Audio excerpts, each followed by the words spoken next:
Look who's back with us now, the ranking member of House Oversight. He is Congressman James Comer. Congressman, it's good to see you again. You know, Congressman, we want to show this new Harvard-Harris poll. Congressman, it shows a majority of Americans say, yes, Congress should investigate Hunter Biden. Yes, investigate the politicization of the FBI. And they demand ending the January 6th committee. So we want to ask you this. Let's turn to Hunter Biden. But let me back up. Maybe I should ask for your reaction to the poll. What's your reaction to the poll? Well, I've always said that American people want to know about potential corruption from within their government, so I'm not a bit surprised by that poll. Despite what the White House has been trying to say and talking points that they've been putting out to the mainstream media, I know the American people expect a Republican majority to try to hold this administration accountable and get to the bottom of all the potential corruption.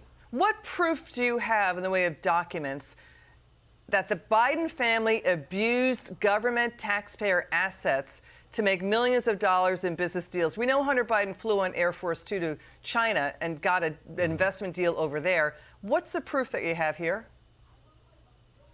Well, their whole business model revolves around having access to Joe Biden. You're investing in the family when you pay Jim Biden or Hunter Biden a consulting fee. You know, the Biden family business model, they don't manufacture anything. They don't own any equipment. They're not licensed to sell anything. Their business model is influence peddling. And fortunately for them, their relative, Joe Biden, was the vice president of the United States and then the leading contender to be president of the United States in the 2020 election. So they have had access in the White House. There are countless of these shady business associates that had numerous visits, up to 27 visits to the White House when Joe Biden was vice president. They've flown on Air Force Two with Joe Biden. And who knows what else? You know, part of what having access is having a go-to person in the administration to navigate the bureaucracy. That's what they were trying to do. These shady characters in China, Ukraine, and Russia, they needed help getting an advantage with the federal government, and their help was Hunter Biden. What's the proof of charges are human trafficking, wire fraud, money laundering? Those are heavy charges. What records, what documents do you have for this? So, you know, we've got the big, you know, charges that you guys are making. What proof do you have? Right.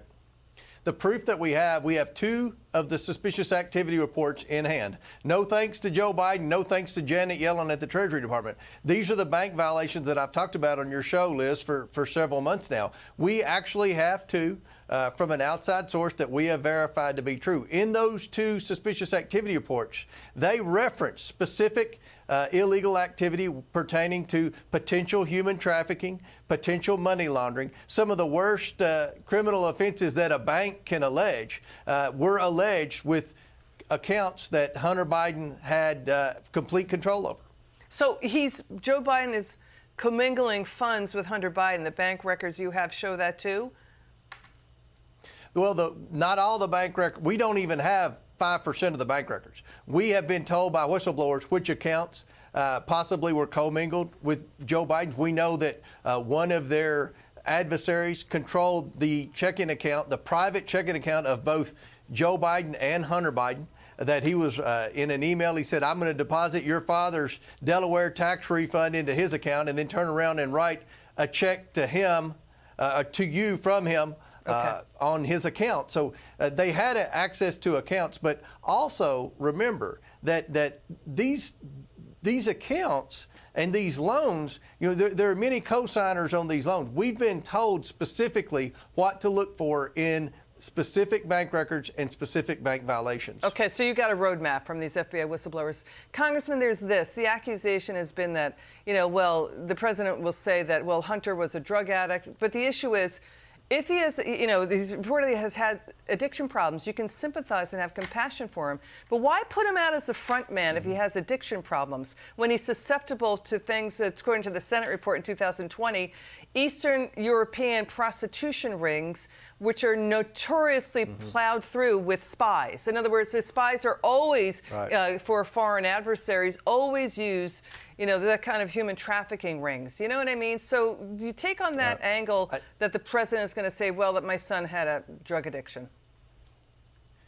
we always knew they would play the drug addiction card. And we all have friends and relatives that have had addiction problems. But in 2016, when Joe Biden was vice president and at the height of many of these deals that we see on the laptop, Hunter Biden, by all accounts, didn't have an addiction problem. He may have been using drugs, but he wasn't in rehabs and things like that. That happened between the vice presidency and the presidency during that 4 years. So when they were setting these companies up, specifically Hudson West, which was the company that Joe Biden was going to help with to help get energy, the Chinese Communist Party's foot in the door in American natural gas.